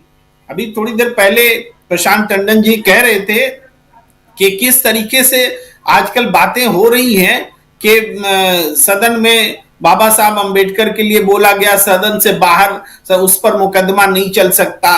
बात बहुत सही है, बारीक है, मैं उसको भी यहां कनेक्ट कर रहा हूं। देखिए, निश्चित रूप से बाबा साहब अंबेडकर के बारे में देश के उच्च सदन में बोला गया, वाइस प्रेसिडेंट की मौजूदगी में बोला गया, जो सभापति होते हैं पदेन, और उसको एक्सपंज नहीं किया गया। ये सारी बातें हैं। लेकिन अपोजिशन क्या डिमांड कर रहा है? अपोजिशन कोर्ट में थोड़े गया है। अपोजिशन कह रहा है कि इसको सैक करो। गृह मंत्री पद से बर्खास्त करो, गृह मंत्री माफी मांगे। ये सारी चीजें सदन में बोलने के बावजूद पॉलिटिकल पार्टी ऐसे मुद्दों पर ऐसे ही बोलती। उनको पता है कि भाई कोर्ट में जाने वाला ये मामला नहीं है, ये मामला जनता के बीच जाने वाला मामला है। उसी तरीके से ये मामला भी जो सरकार ने अधिकार को वापस लिया है, आप जनता के बीच में अगर हम चाहते हैं, जनता को बताते हैं कि आपका वोट देने का कोई मतलब ही नहीं है, आपका वोट चोरी हो जाएगा और आप अपील भी नहीं कर सकते, दस्तावेज भी नहीं मांग सकते, आपको बताया भी नहीं जाएगा कि आपके गांव में किसने किसको कितना ज्यादा या कम वोट दिया है। आप वोट देते रहिए, सरकार चुनी जाती रहेगी। तो ये बात जब तक बताई नहीं जाएगी, हमें लगता है सुप्रीम कोर्ट में जाना एक प्रक्रिया बस है, लेकिन इसके खतरे अब मुझे ज्यादा लगते हैं। अब सुप्रीम कोर्ट में जाने से उम्मीद नहीं जग रही है, ना उम्मीदी जग रही है कि वहां खारिज हो जाएगा तो क्या होगा। ये बात मैं कहना चाहता हूं। जी राजीव जी, बिल्कुल बिल्कुल, ना उम्मीदी जग रही है और वहां अगर जाएगा तो क्या होगा। अमलेंदु उपाध्याय जी, आपको क्या लगता है? देखिए राजीव जी, अगर सुप्रीम कोर्ट जाएगा और वहां से भी अगर ना उम्मीदी आएगी तो फिर एक जन आंदोलन का रास्ता खुलेगा। और जब अदालतें बंद हो जाती हैं, जब संवैधानिक संस्थाएं काम छोड़ देती हैं, जब सरकार तानाशाही पर उतर आती है, तब जन आंदोलन ही जो है सरकार को रास्ते पर लाने का काम करते हैं और सत्ता परिवर्तन होते हैं, व्यवस्था परिवर्तन होते हैं। तो एक बड़े परिवर्तन की तरफ फिर देश बढ़ेगा और फिर एक नई क्रांति जो वो देखने की तरफ बढ़ेगा।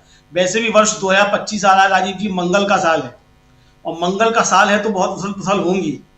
तो ये 2025 जो है ये अच्छा निकलने वाला नहीं है सत्ता के लिए। ये सत्ता वाले जो इसको सोच समझ कर चलें जी, तो इसलिए अब वो जो है अपनी काम पूरा करेंगे। लेकिन मंगल जो है चूंकि वो न्याय का देवता भी है, तो मंगल सब मंगल करेगा और जितना भी अमंगल करने वाले हैं उनका अमंगल होकर रहेगा जी। लेकिन मिर्जा गालिब लिख के गए हैं कि एक ब्राह्मण ने कहा है ये साल अच्छा है तो अच्छा ही रखिए। बिल्कुल अच्छा है, मंगल वालों के लिए अच्छा है, मंगल वालों के लिए अच्छा है जी। खैर, जरा शकील जी एक बार फिर से आना चाहता हूं आपके पास, और क्या इनपुट है शकील जी? मैं बताया आपको, समस्या सबसे बड़ी ये है कि चूंकि हमारे पास कोई बड़ा नहीं है, हमारी लकीर बड़ी नहीं है, इसलिए हम दूसरों को छोटा करेंगे, दूसरों की लकीर घिसेंगे। अभी जो है भगत सिंह के बारे में क्या बोला गया, अभी तो ये बोलते थे गांधी के बारे में, नेहरू के बारे में, अंबेडकर के बारे में, अब ये भगत सिंह पर भी आ गए हैं कि भगत सिंह जो है बहरूपिया थे, आराम तलब थे, ज्यादा खाना खाते थे, खाना ज्यादा खाते थे।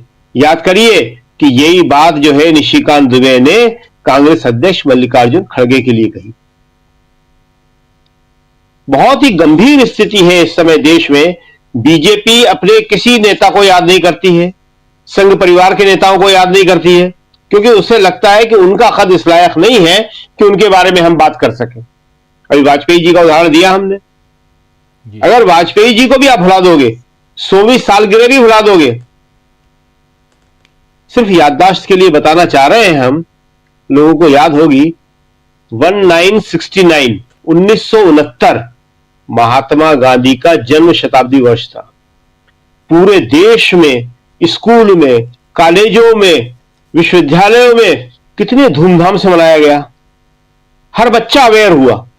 1985 में कांग्रेस ने अपनी पार्टी का संगठन के 100 साल जो है वो मनाए थे पूरे देश में। राजीव गांधी नए नए प्रधानमंत्री बने थे।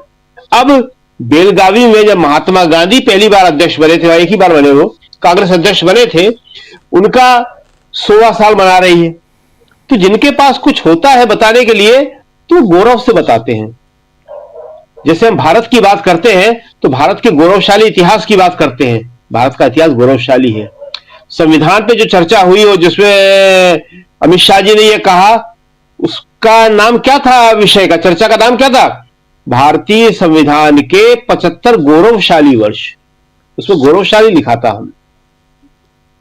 तो बीजेपी के पास गौरव करने के लिए कुछ भी नहीं है।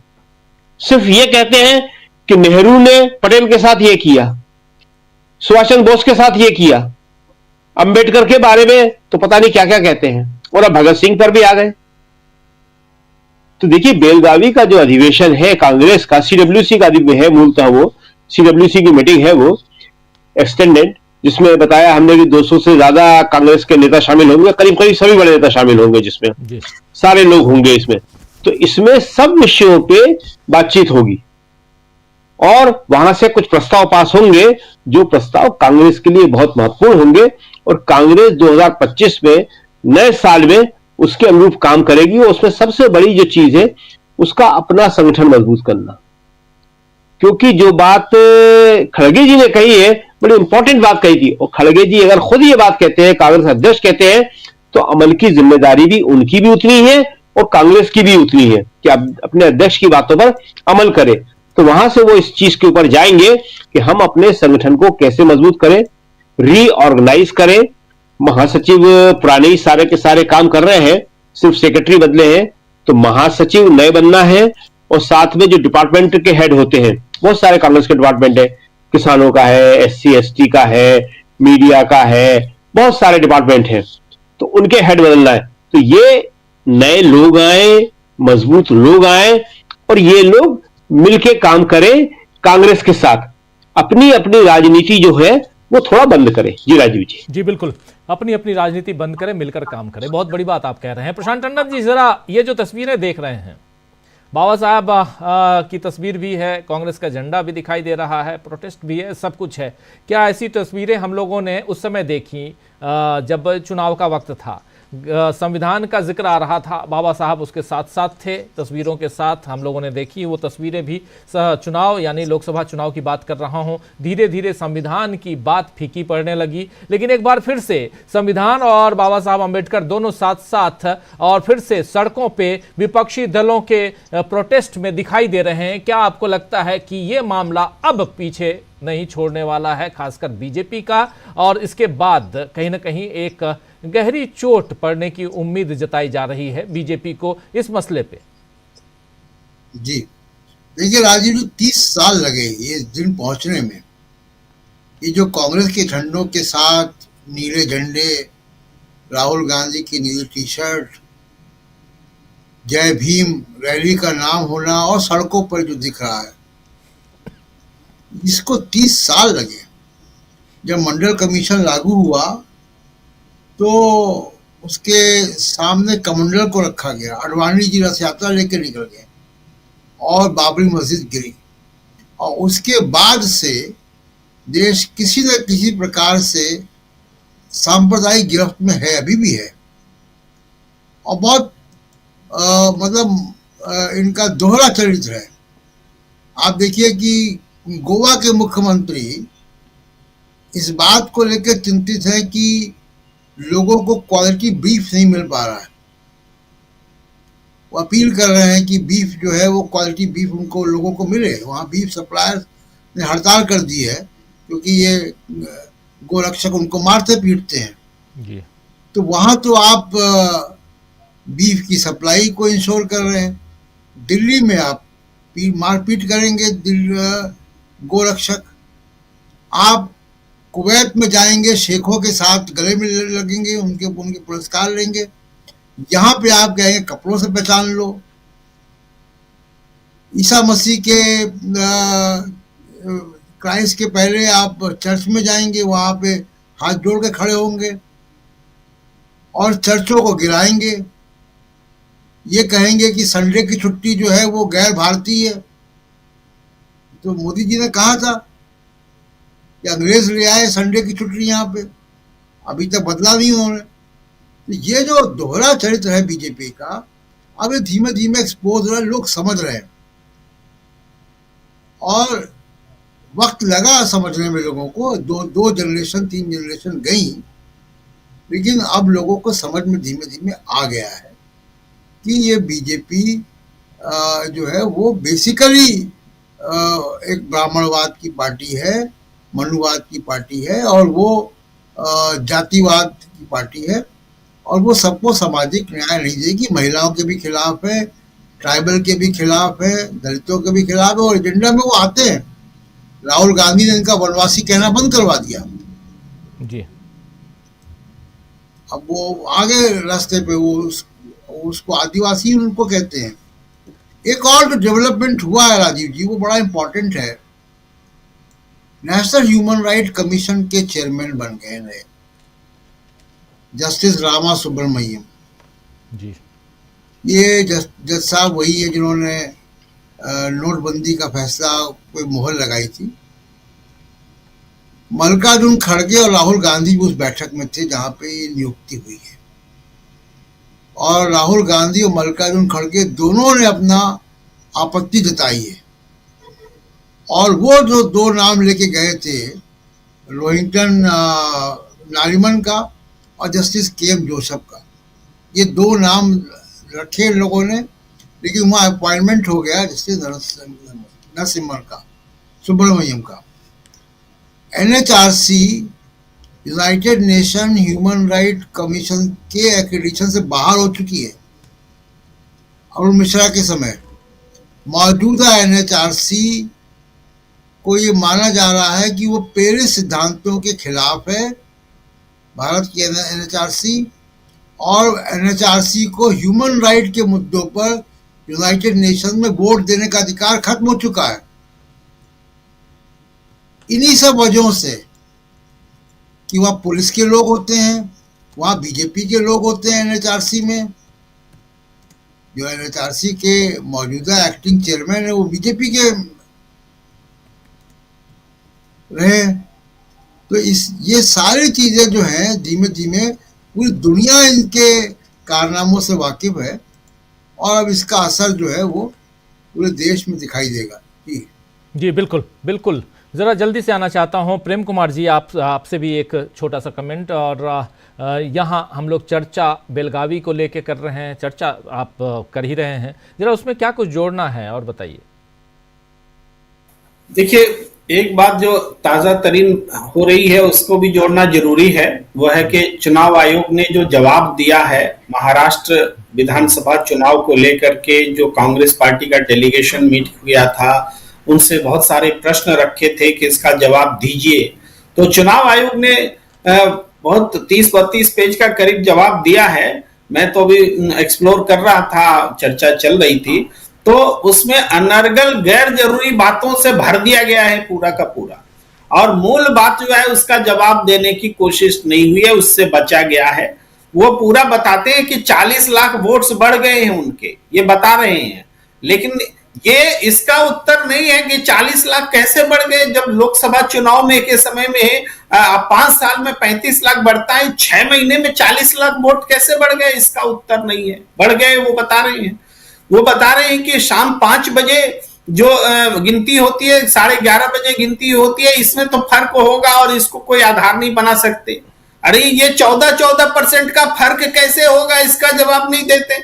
अगर ये 14% का फर्क किसी और राज्य में दिखेगा तो वहां भी चुनाव इधर का उधर होगा।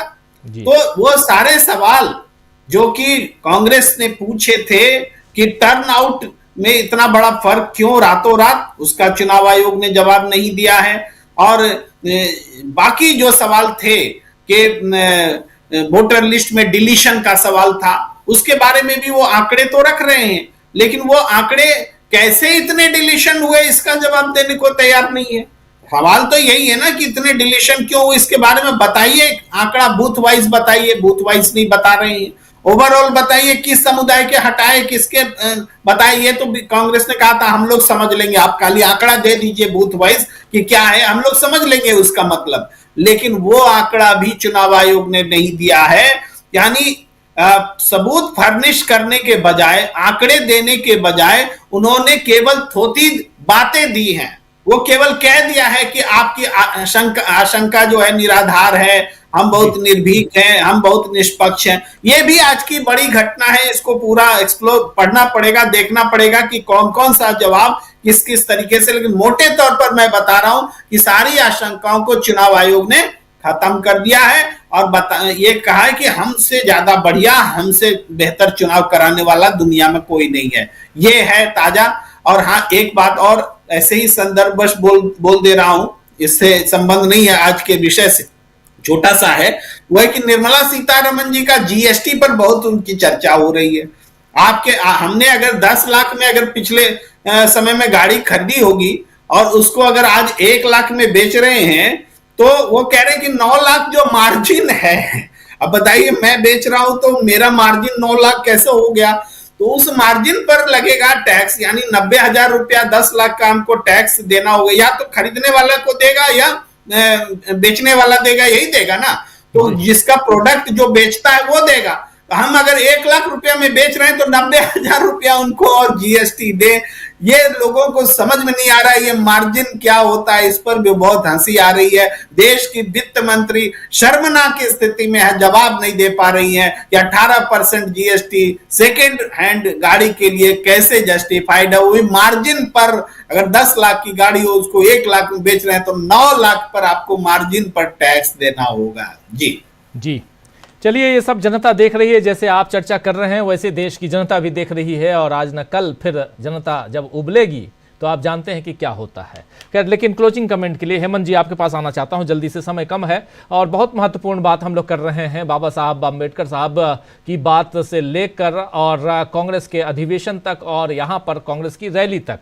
लेकिन क्या आपको लगता है कि आने वाला साल, जैसे हमारे पंडित जी अमलेंदु उपाध्याय जी कह रहे थे कि मंगल हावी है, क्या क्या मैं तो उतना समझता नहीं हूं, लेकिन क्या लगता है यहाँ पे कि बीजेपी के लिए यहाँ चारों तरफ से, और बीजेपी ने खुद ही वो जाल बुन लिए हैं जिसमें वो फंसती हुई नजर आती है। जी राजीव जी, बीजेपी तो अपने जाल में फंस रही है, लेकिन बीजेपी ने जो जाल फैलाया है उस जाल को आप समझिए कि ये इस देश में किस तरह का लोकतंत्र चाहते हैं। ये चाहते हैं कि इस लोकतंत्र में कोई वाइब्रेंसी न रहे। सिर्फ आप वोट दीजिए, उसके बाद की बात मत कीजिए आप कि ये वोट कैसे बढ़ गया, टर्नआउट कैसे बढ़ गया, कैसे घट गया, इतने लोगों के नाम कैसे कट गए। लोक प्रतिनिधित्व कानून में जो इन्होंने संशोधन किया है वो इस देश की डेमोक्रेसी के लोकतंत्र को मारने का ही तो ये उपाय है। ये तो जो कांग्रेस का अधिवेशन हो रहा है, मुझे लगता है कि जो संविधान पर खतरे की बात जो की जाती है, अब तो कांग्रेस ने ये सोच रही है कि इसको संविधान सुरक्षा का अब सवाल बनाया जाए कि अब तो संविधान की सुरक्षा करनी पड़ेगी कि स्थिति ये आ गई हुई है। तो इसको एक कॉन्टेक्स्ट देने की भी जरूरत है कि देखिए कैसे संविधान को पर कुठाराघात लगातार हो रहा है। इस तरह के संशोधनों के जरिए, इस तरह के कारनामों के जरिए संसद में जो हुआ वो संविधान पर कुठाराघात है सीधा सीधी, कि आप विपक्ष को घुसने नहीं देंगे, आप विपक्ष को मारने पीटने पर उतारू हो जाएंगे और उल्टे उन पर केस भी कर देंगे। आपसे कोई जवाब मांगेगा कि टर्नआउट कैसे बढ़ गया, महाराष्ट्र में कैसे लोगों के नाम डिलीट हो गए, कैसे लोगों के नाम बढ़ गए, जुड़ गए, तो अब कहा जाएगा कि ये सारी चीजें अब न दी जाएगी। इसको आप एक तरह से पारदर्शिता का जो सवाल है उसको आप एजेंडे से बाहर कर दीजिएगा। तो इनका जो पूरा मॉडल जो है, उस मॉडल में लोकतंत्र कहीं से है ही नहीं। वो शुरू से है और अभी भी है। ये आपको शायद एक अंतिम बात कहकर मैं खत्म करता हूं कि शायद यहाँ जो लोग बैठे हुए उनको जानकारी होगी कि इन लोगों ने गुजरात में जो पंचायत का चुनाव हो रहा था तो उस समय कहा था कि जिन पंचायतों में बगैर चुनाव के चुनाव संपन्न हो जाएगा, लोग अपने प्रतिनिधि चुन लेंगे, उस पंचायत को ये समरस पंचायत का खिताब दिया जाएगा और 1 लाख रुपए की इनामी राशि भी दी जाएगी। अब बताइए कि ये इनका मॉडल क्या है। ये चुनाव नहीं चाहते हैं, ये चाहते हैं कि लोगों के बीच में जो कम्युनिकेशन हो, लोगों के जो मतभिन्नता है उसके आधार पर लोग आपस में कोई डिस्कोर्स तय करें। तो ये इस तरह का चुनाव नहीं चाहते हैं। तो ये असली मकसद है कांग्रेस के लिए। मुझे लगता है कि इस बार इन्होंने जो हथियार सौंपा है, जो संसद में बाबा साहब का अपमान करके, ये एक बड़ा एजेंडा बनने जा रहा है और कांग्रेस शायद उस पर अच्छा से काम करने जा रही है। इसलिए ये शताब्दी अधिवेशन जो है बेलगामी वाला, उससे कुछ बहुत बड़ा निर्णय निकल करके आएगा और वो मुझे लगता है कि इस देश में बीजेपी के लिए खतरे की घंटी हो सकता है अगर ये कांग्रेस इस पर अच्छा से काम करेगी तो। जी बिल्कुल, बहुत महत्वपूर्ण बात आप कह रहे थे और इस चर्चा में हम लोग यही जानने की कोशिश कर रहे थे कि आने वाले समय में आखिर होने क्या जा रहा है, देश की सियासत किस करवट बैठने वाली है, यानी किधर जाने वाली है, दिशा क्या है, ये सब हम समझ रहे थे यहाँ पर। और उसके साथ साथ जो 26 तारीख को और 27 तारीख को बेलगावी में जो अधिवेशन है और रैली है, उस रैली पर भी चर्चा सुप्रीम कोर्ट की भी और चर्चा NHRC की भी, बहुत सारी बातें हम लोगों ने की। कहीं बाबा साहब अम्बेडकर